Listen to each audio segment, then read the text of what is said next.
Hello students, আমার চ্যানেলে তোমাদেরকে স্বাগত। শুরু করছি 2026 মাধ্যমিক পরীক্ষার্থীদের জন্য ভূগোলের ক্লাস। দেখতে পাচ্ছ বায়ুমণ্ডল চ্যাপ্টার।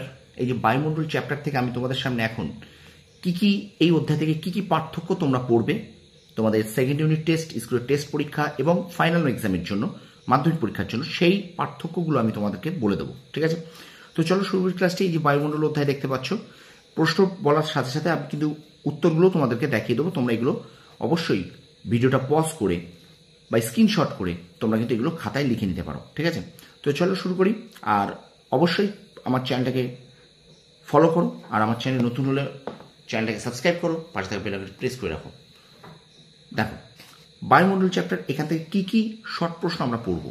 প্রথমে বলছে দেখো, হোমোস্ফিয়ার ও হেটেরোস্ফিয়ারের পার্থক্য। একটা কথা বলে দিই, এগুলো কিন্তু 3 নাম্বার, 3 মার্কসের জন্য। কত নাম্বার বললাম? 3 মার্কস। ঠিক আছে, দেখো এখান থেকে এইটুকু, এই যে বলেছে হোমোস্ফিয়ার ও হেটেরোস্ফিয়ারের পার্থক্য, এইটা তোমরা এখান থেকে তুলে নেবে। ঠিক যেভাবে আছে সেইগুলো তোমরা তুলে নেবে। ঠিক আছে, 3 মার্কসের জন্য কিন্তু তোমাদের ইম্পর্টেন্ট। ঠিক আছে, তাহলে হোমোস্ফিয়ার আর হেটেরোস্ফিয়ারের পার্থক্য হয়ে গেল। আচ্ছা, এটা প্রথম 1 নাম্বার, যদি দেখো 1 নাম্বার পার্থক্য এই অধ্যায় থেকে। ঠিক আছে, এবার যদি আমি চলে যাই এই অধ্যায়ের 2 নম্বর পার্থক্য, যদি আমি চলে যাই একটুখানি, আমি পৃষ্ঠা উল্টিয়ে তোমাদের সামনে বের করছি। দেখো একটুখানি ওয়েট করো। ঠিক আছে, আচ্ছা এখান থেকে যদি আমি এটা আর একটা বই, এটাও বায়ুমণ্ডল অধ্যায়। ঠিক আছে, আচ্ছা এখান থেকে যদি আমি দেখি যে পার্থক্যটা আমাদের আছে নেক্সট পড়তে হবে, সেটা হলো এল নিনো এবং লা নিনা। দেখো এল নিনো এবং লা নিনা, এটা 2 নম্বর পার্থক্য। এটাও কিন্তু 3 মার্কস। কি বললাম? এটাও 3 মার্কসের ছিল, তোমাদের ইম্পর্টেন্ট। কি বললাম? এল নিনো লা নিনা, এই পার্থক্যটাও কিন্তু ভীষণ ইম্পর্টেন্ট। ঠিক আছে, 3 নম্বরের জন্য বায়ুমণ্ডল চ্যাপ্টার থেকে কোন পার্থক্যগুলো করবে সেগুলো আমি তোমাদের সামনে তুলে ধরছি। ঠিক আছে, 2টো হয়ে গেল। আচ্ছা, এবারে এল নিনো লা নিনার পরে এবারে আমরা চলে যাব, এবারে আমরা 3 নম্বর পার্থক্য যেটা আছে দেখব। আচ্ছা, তার আগে একটুখানি বলে দিই যে আয়ন বায়ু আর পশ্চিমা বায়ু, এই পার্থক্যটা কিন্তু 2025 সালের মাধ্যমিকে পড়ে গেছে। এটা ক্রস দিয়ে রাখবে, এটা কিন্তু পড়ার দরকার নেই। 3 মার্কসের এটা কিন্তু এই বছর পড়ে গেছে, সুতরাং এটা বাদ। খবরদার এটা যেন কেউ পড়বে না। আয়ন বায়ু পশ্চিমা বায়ুর পার্থক্য কিন্তু এবছর পড়ে গেছে। ঠিক আছে, আচ্ছা এবার আমরা চলে যাই একটুখানি, এবার আমরা চলে যাই স্থলবায়ু, সমুদ্রবায়ু ও স্থলবায়ুর পার্থক্য। দেখো এই এটা 3 নাম্বার, হ্যাঁ 3 নাম্বার পার্থক্য, স্থলবায়ু ও সমুদ্রবায়ু স্থলবায়ুর পার্থক্য। ঠিক আছে, এটাও কিন্তু 3 নম্বরের জন্য ভীষণ ইম্পর্টেন্ট, সমুদ্রবায়ু স্থলবায়ুর পার্থক্য। দেখো এইগুলো তোমরা এভাবেও লিখতে পারো, এটা টেক্সট বই থেকে তোলা, বা তোমরা যদি কোনো সহায়িকা থাকে বা তোমাদের টিচার যারা তোমাদেরকে পড়ান তাদের কাছ থেকেও তোমরা এগুলোকে কালেক্ট করতে পারো। ঠিক আছে, তোমরা এইগুলো জাস্ট প্রশ্নগুলোই দেখো, আমি তার সাথে উত্তরগুলো তোমাদের দেখিয়ে দিচ্ছি। ঠিক আছে, তাহলে সমুদ্রবায়ু স্থলবায়ুর পার্থক্য এখান থেকে করতে হবে। ঠিক আছে, তাহলে এটা একটা পার্থক্য গেল। এবার দেখে নিই আমরা, এবার দেখো আসছি অ্যানাবেটিক বায়ু ও ক্যাটাবেটিক বায়ুর পার্থক্য। আচ্ছা এখানটায় আসো, দেখো খুব সুন্দরভাবে করা আছে, ক্যাটাবেটিক ও অ্যানাবেটিক বায়ু, এটা 4 নম্বর পার্থক্য। 4 নম্বর, কত নম্বর? 3 মার্কস। প্রত্যেকটা পার্থক্য কিন্তু 3 নম্বরের জন্য ইম্পর্টেন্ট। কি বললাম? এটা হলো ক্যাটাবেটিক বায়ু আর অ্যানাবেটিক বায়ু। ঠিক আছে, দেখতে পাচ্ছ ক্যাটাবেটিক বায়ু ভিত্তি, প্রত্যেকটা এইভাবে ভিত্তি পয়েন্ট দেবে, ভিত্তিটা মাঝখানে দিয়েও ক্যাটাবেটিক, আর ক্যাটাবেটিক বাঁ দিকে, ভিত্তিটা মাঝখানে, অ্যানাবেটিক বায়ুটা ডান দিকে দিয়ে করতে পারো। ঠিক আছে, তো এই একটা পার্থক্য। ওকে, আচ্ছা এবারে আমরা চলে যাই আমাদের পরের পার্থক্যে। এই পার্থক্যগুলি তো অবশ্যই পড়ে যেতে হবে। ঠিক আছে, এবার যে পার্থক্যটা আমরা করবো সেটা হল ঘূর্ণবাত ও প্রতীপ ঘূর্ণবাতের পার্থক্য। এটা কিন্তু 3-এও আসতে পারে, 5-এও আসতে পারে, বারবার বলে দিচ্ছি, ঘূর্ণবাত ও প্রতীপ ঘূর্ণবাতের পার্থক্য। ঠিক আছে,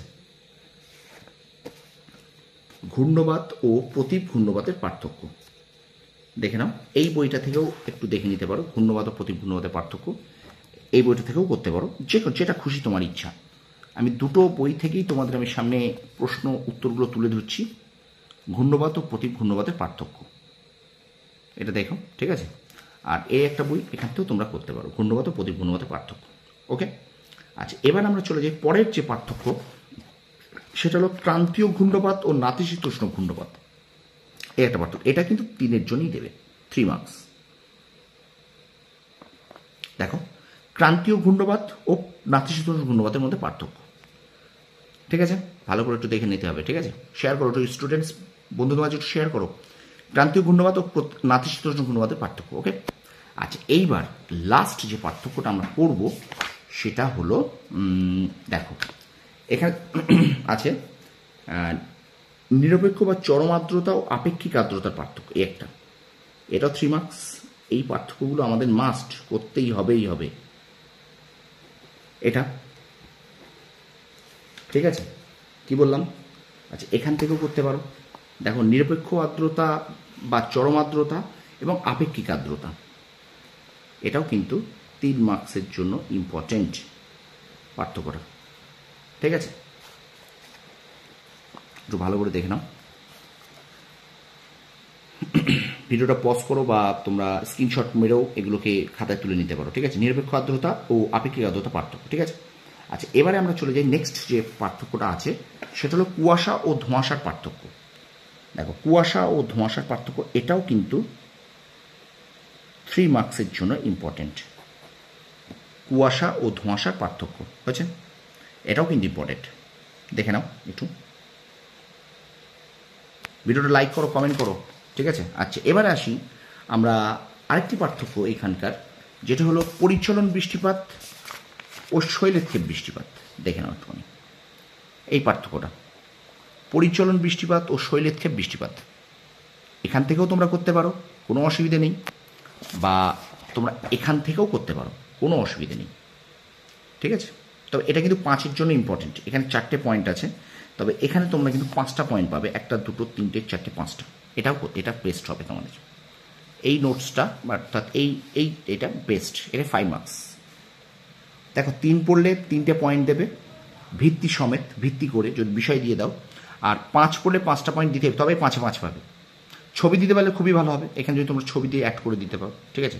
এখানে 5টা পয়েন্ট, ঠিক আছে? এখানেও তোমরা 4টে পয়েন্ট, এখানে একটা ছবি দিয়ে দিলে, পরিচলন বৃষ্টিপাতের ছবি সঙ্গে শৈলক্ষেপ বৃষ্টিপাতের ছবি দিয়ে দিলে কোনো অসুবিধা নেই, ঠিক আছে? পরিচলন বৃষ্টিপাত, শৈলক্ষেপ বৃষ্টিপাতের পার্থক্য বোঝা গেল?